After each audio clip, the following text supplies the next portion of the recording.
잠이 솔솔 오는 역사의 이야기 수면실록입니다.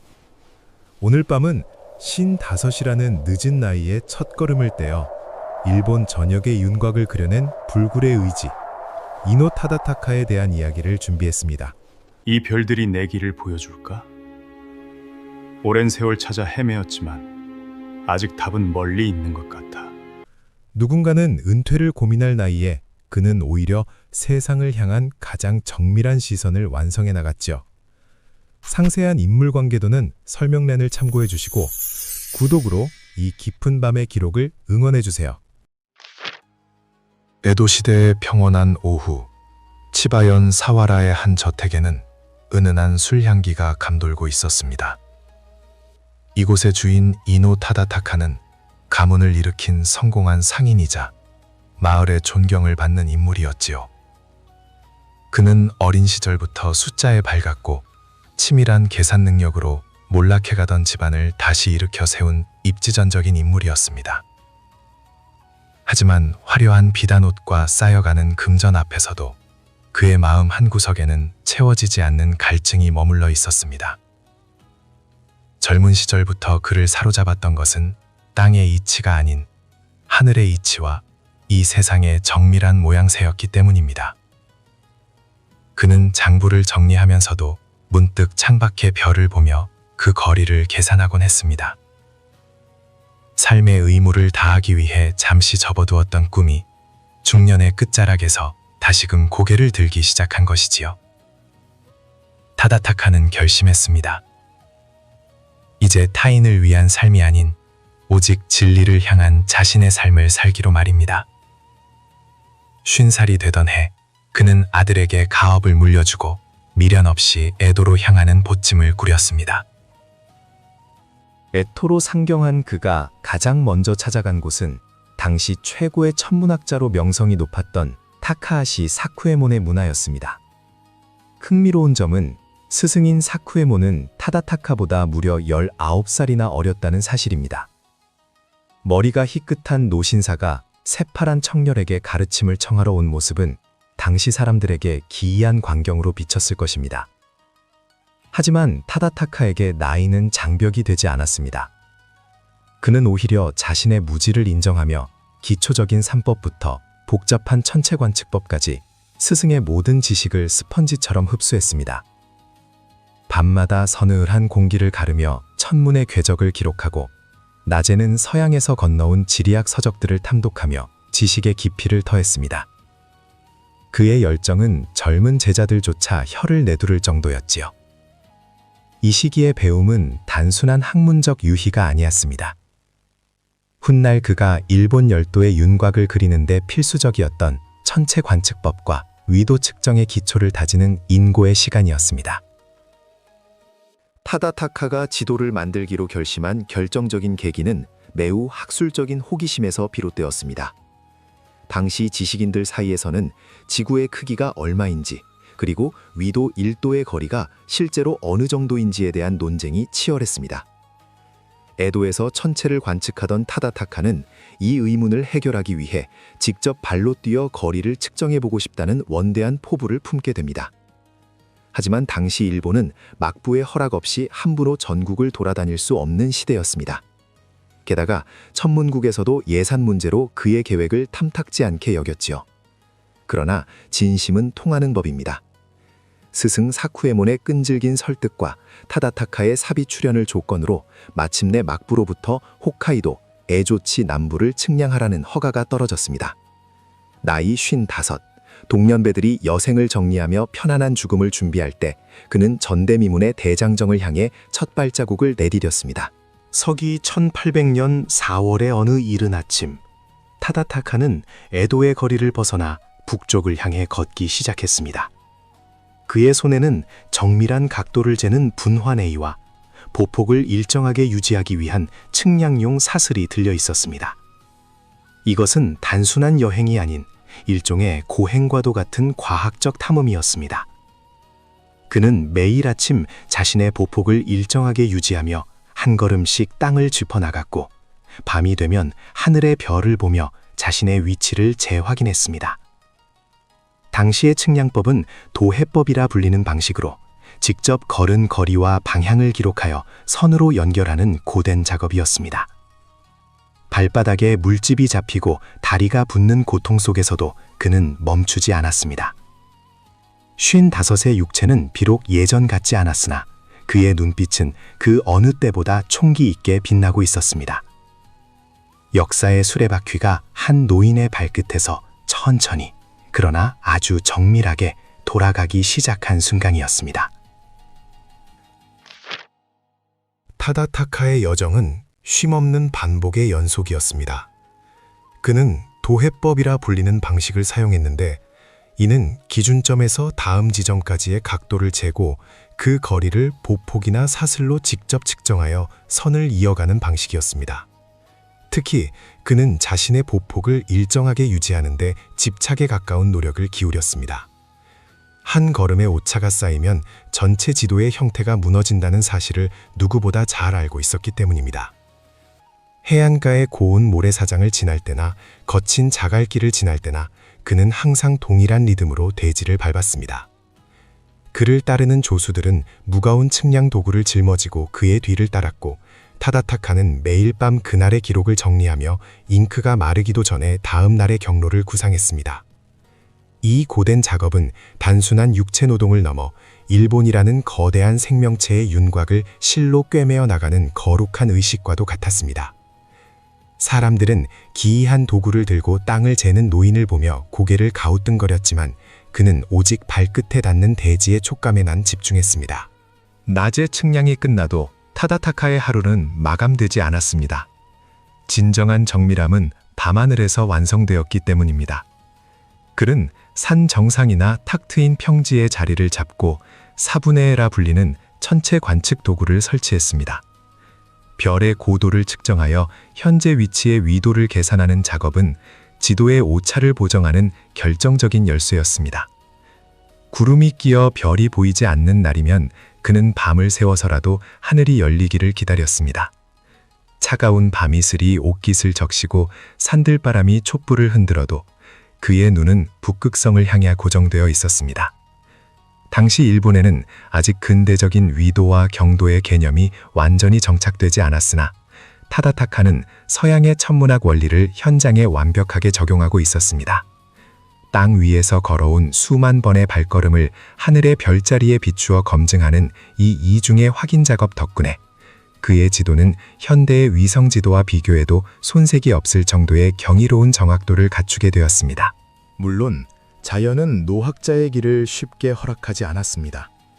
갑작스럽게 쏟아지는 폭우는 공들여 그려놓은 도면을 적셨고 거센 바닷바람은 정밀한 관측기구의 수평을 무너뜨렸습니다. 험준한 절벽을 오르다 발을 헛디뎌 아찔한 순간을 맞이하기도 했으며 때로는 이름 모를 풍토병에 걸려 며칠을 고열 속에서 신음하기도 했습니다. 하지만 타다타카를 가장 힘들게 했던 것은 육체적 고통보다 기록의 소멸에 대한 공포였습니다. 그는 비가 오면 자신의 몸보다 측량일지가 든 나무 상자를 먼저 품에 안고 보호했습니다. 그 상자 안에는 수천 명의 걸음과 수만 번의 눈짓이 응축되어 있었기 때문입니다. 이 기록이 사라지면 일본의 모습도 영원히 어둠 속에 묻힌다는 사명감이 그를 버티게 했습니다.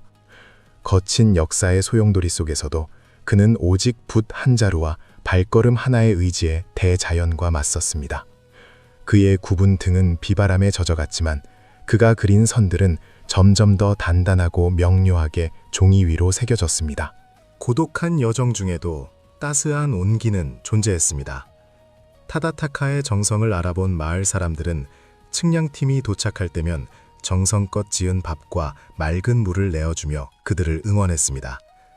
어떤 마을에서는 청년들이 자진해서 무거운 짐을 옮겨주기도 했고 어떤 노인은 자신이 평생 봐온 지역의 지형적 특징을 상세히 일러주기도 했습니다. 타다타카는 이러한 민초들의 목소리를 놓치지 않고 지도에 담았습니다. 지도는 단순히 땅의 모양을 그리는 것이 아니라 그 땅 위에 살아가는 사람들의 삶의 터전을 기록하는 일임을 깨달았기 때문입니다. 막부의 관리들도 점차 그의 집념에 감화되기 시작했습니다. 처음에는 미친 노인의 객기라며 배웃던 이들도 그가 가져온 초안 지도의 정밀함을 보고는 경악을 금치 못했습니다. 전국 각지의 번들은 앞다투어 그에게 길을 터주었고 타다타카의 발걸음은 이제 개인의 열망을 넘어 국가의 거대한 프로젝트로 변모해 가고 있었습니다. 55에 시작된 작은 불꽃이 일본 전역을 밝히는 등불이 된 것입니다. 세월은 멈추지 않고 흘러 타다타카의 여정도 어느덧 10년을 훌쩍 넘겼습니다. 그의 머리칼은 이제 눈처럼 하얗게 새었지만 대지를 밟는 그 기세만큼은 청년 시절보다 더 단단해졌지요. 일본의 북단, 차가운 바람이 몰아치는 도후쿠와 홋카이도의 경계에서 그는 인간의 한계에 도전했습니다. 무릎까지 차오르는 눈을 헤치며 측량사슬을 끌어당기는 일은 육체적으로는 형벌에 가까운 고통이었을 것입니다. 하지만 타다타카는 내가 멈추면 이 땅의 진실도 멈춘다는 일념으로 한 걸음을 내디뎠습니다. 동상으로 감각이 무뎌진 발가락을 부여잡으면서도 그는 눈 위에 새겨진 자신의 발자국이 곧 지도의 선이 된다는 사실에 형용할 수 없는 희열을 느꼈습니다. 고독한 설원 위에서 그는 자신의 숨소리와 대지의 울림만을 벗삼아 나아갔습니다. 이 시기의 고난은 훗날 그의 지도에 불굴이라는 보이지 않는 가치를 덧입히는 결정적인 계기가 되었습니다. 고된 하루의 행군이 끝난 뒤에도 타다타카의 붓은 쉬지 않았습니다. 낡은 여관의 작은 방, 흔들리는 등잔불 아래에서 그는 낮 동안 수집한 방대한 수치들을 종이 위로 옮겼습니다. 0.1mm의 오차도 허용하지 않겠다는 듯 그의 눈은 핏발이 선 채로 도면을 응시했습니다. 먹을 갈고 붓끝을 가다듬는 그의 손길은 마치 돌을 닦는 수행자의 모습과도 같았지요. 그는 단순한 지형뿐만 아니라 해안선의 굴곡, 섬의 위치, 심지어 주요 도로의 분기점까지 세밀하게 기록했습니다. 밖에서는 풀벌레 소리가 정적을 깨우고 동료들은 깊은 잠에 빠져들었지만 타다타카는 잉크의 향기 속에서 일본이라는 거대한 퍼즐을 하나씩 맞춰 나갔습니다. 이 고요한 밤의 작업들이 모여 훗날 서양의 탐험가들조차 경악하게 만든 세계적 수준의 정밀 지도가 탄생할 수 있었습니다. 그의 책상 위에는 늘 계산을 위한 주판과 별의 위치를 적은 일지가 놓여 있었으며 그것은 그의 유일한 위안이자 삶의 이유였습니다. 마침내 타다타카가 작성한 중간 결과물들이 에도의 막부 관청에 제출되었습니다.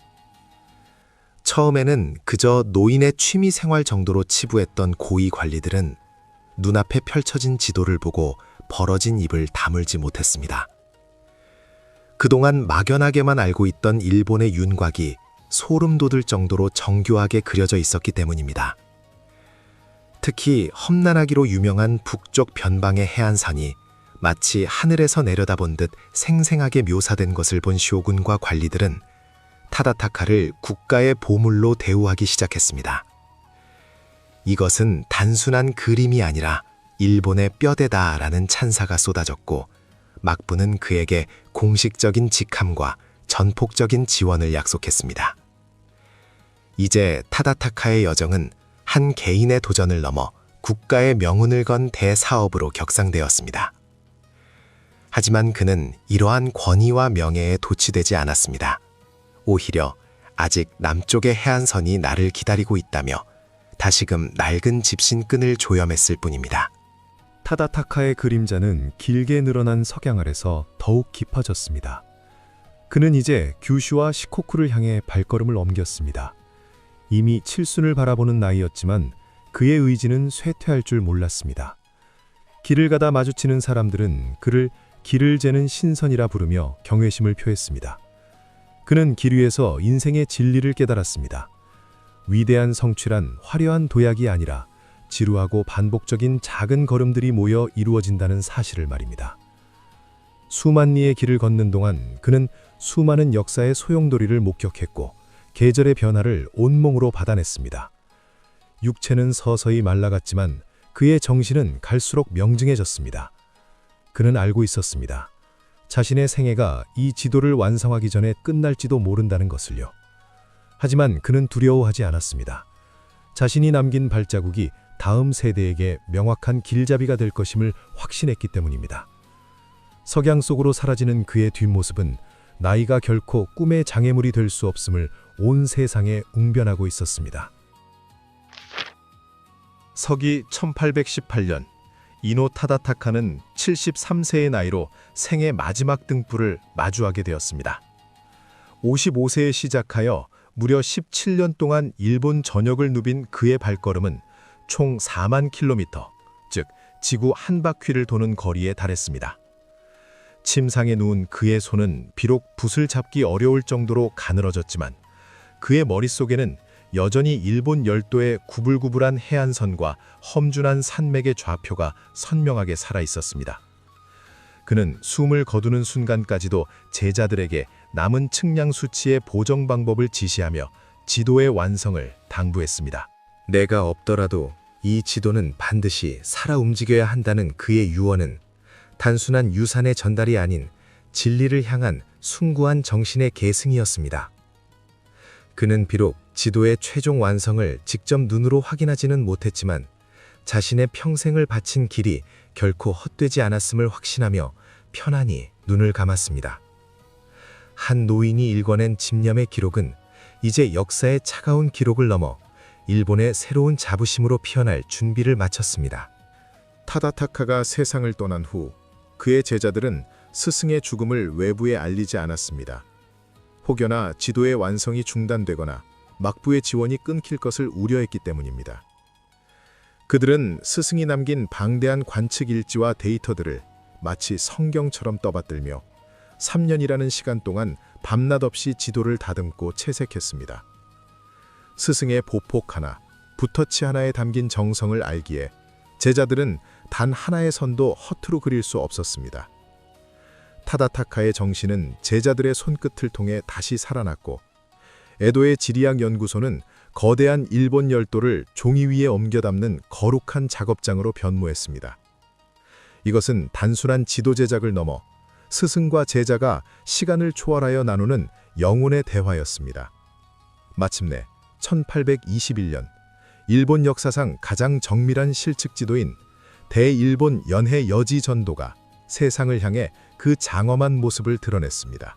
완성된 지도가 에도성의 넓은 마루에 펼쳐졌을 때 쇼군을 비롯한 모든 관리는 숨을 죽였습니다. 그곳에는 일본의 모든 해안선, 섬, 항구, 산맥이 마치 살아있는 생명체처럼 정교하게 수놓아져 있었습니다. 훗날 일본을 방문한 서양의 지리학자들은 이 지도를 보고 동양에 어떻게 이토록 근대적이고 과학적인 지도가 존재할 수 있느냐며 경악을 금치 못했습니다. 타다타카의 지도는 이후 수십 년 동안 일본의 국방과 행정의 기초가 되었으며 현대의 위성 지도와 비교해도 오차가 거의 없을 정도의 완벽함을 자랑했습니다. 55세의 늙은 상인이 무모하게 내딛었던 그 작은 발자국들이 모여 국가의 형태를 정의하고 근대의 문을 여는 거대한 이정표가 된 것입니다. 그의 지도는 단순한 지리정보의 집합이 아니라 포기하지 않는다면 인간의 의지는 한계를 넘을 수 있다는 사실을 증명하는 역사의 증거물이었습니다. 오늘날 도쿄의 거리를 걷다 보면 측량 도구를 들고 힘차게 발걸음을 옮기는 한 노인의 동상을 만날 수 있습니다. 바로 이노 타다타카입니다. 그는 우리에게 묻습니다. 당신이 무언가를 시작하기에 너무 늦었다고 생각하는 나이는 언제입니까? 라고 말이죠. 그는 인생의 황혼기에 새로운 길을 개척했고 그 길의 끝에서 영원한 생명을 얻었습니다. 늦었다는 핑계 뒤에 숨어 꿈을 미뤄두고 있지는 않은지 그의 동상은 조용히 우리를 일깨웁니다. 타다타카가 남긴 가장 위대한 유산은 정밀한 지도가 아니라 시작하는 용기 그 자체일지도 모릅니다.